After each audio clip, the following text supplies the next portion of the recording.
C'est un ministre au cœur de la tourmente et pourtant acclamé par des milliers de Libyens. Le très influent et populaire Fathi Bashagha, un habitué des bains de foule, suspendu provisoirement de ses fonctions par le chef du gouvernement d'union nationale, Fayez Sarraj. Une mise à pied officiellement liée aux manifestations violemment réprimées ces derniers jours à Tripoli. Manifestations contre la corruption et la détérioration du niveau de vie durant lesquelles plusieurs personnes ont été blessées par balles, d'autres enlevées. Une enquête est en cours. Fathi Bashagha dit n'avoir rien à se reprocher. Concernant l'ordonnance du Conseil suprême, je suis prêt pour l'enquête. Je n'ai rien à cacher. Ma seule faute a été de dire que le peuple libyen est confronté à des problèmes et que le gouvernement doit proposer un programme d'aide. Le ministre de l'Intérieur qui peut compter sur ses nombreux soutiens. Dès l'annonce de sa suspension, ils sont des centaines à avoir battu le pavé à Misrata, son bastion, pour le soutenir. Nous avons découvert que les corrompus sont ceux qui ont combattu l'homme qui disait lutter contre la corruption. C'est pourquoi nous exigeons de ramener Bashagha en tant que ministre de l'Intérieur. Et nous exigeons de lutter contre la corruption et tout ce qui menace l'État. Alors, faut-il y voir une manœuvre politique de la part de Fayez Sarraj pour se débarrasser d'un rival encombrant? Entre les deux hommes, les frictions sont croissantes. Fayez Sarraj, de plus en plus contesté dans la rue, craint désormais pour son poste. Car en face, certains prêtent à Fathi Bashagha l'ambition de prendre sa place à la tête du gouvernement d'union nationale. Le ministre libyen de l'Intérieur qui bénéficie des soutiens d'Ankara et des milices de Misrata. Cette rivalité interne pourrait fragiliser le nouveau cessez-le-feu avec les forces du maréchal Haftar. Et pour parler de la situation libyenne, nous sommes en compagnie de Jalel Archaoui, chercheur et spécialiste de la Libye.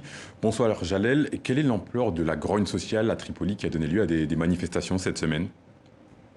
La grogne sociale est tout d'abord une réalité à travers tout le pays. Je tenais à le préciser déjà d'emblée.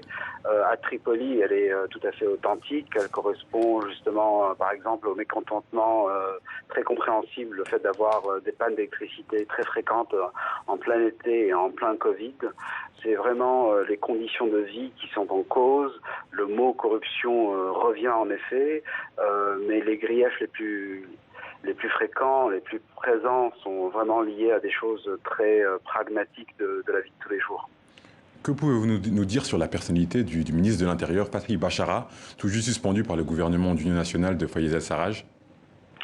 Pour faire simple, je dirais qu'il enchevêtre deux grandes caractéristiques. Il est effectivement dynamique, compétent, crédible, avec un certain comportement qui est tout à son honneur, qui a été apprécié par plusieurs États, par de nombreux Libyens et pas simplement des habitants de Misrata. Et en même temps, c'est quelqu'un qui est très ambitieux, très énergique, qui n'a jamais dit explicitement qu'il voulait remplacer le Premier ministre actuel, mais qui a toujours été perçu à juste titre, parce que c'est une ambition réelle, comme quelqu'un de très qui pousse toujours vers l'avant et d'une manière très politisée et pas tellement technocratique. Donc ces deux choses-là sont indémêlables.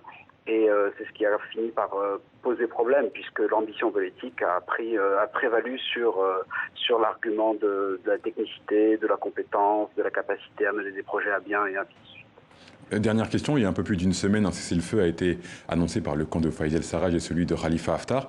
Est-ce que cette fois l'espoir est permis? Je pense qu'il faut prendre effectivement les annonces du 21 août au sérieux, parce que pour la première fois en très longtemps, l'Égypte, la Turquie sont grosso modo en phase. C'est évidemment pas un accord total, il y a beaucoup de travail, mais c'est prometteur. Le fait d'avoir comme ça deux adversaires sur le même bord, il y a effectivement aussi un arrangement tacite possible entre les États-Unis qui ont joué un grand rôle dans cette diplomatie et la Russie qui est présente d'une manière clandestine dans l'est du pays jusqu'à la ville de Sirte.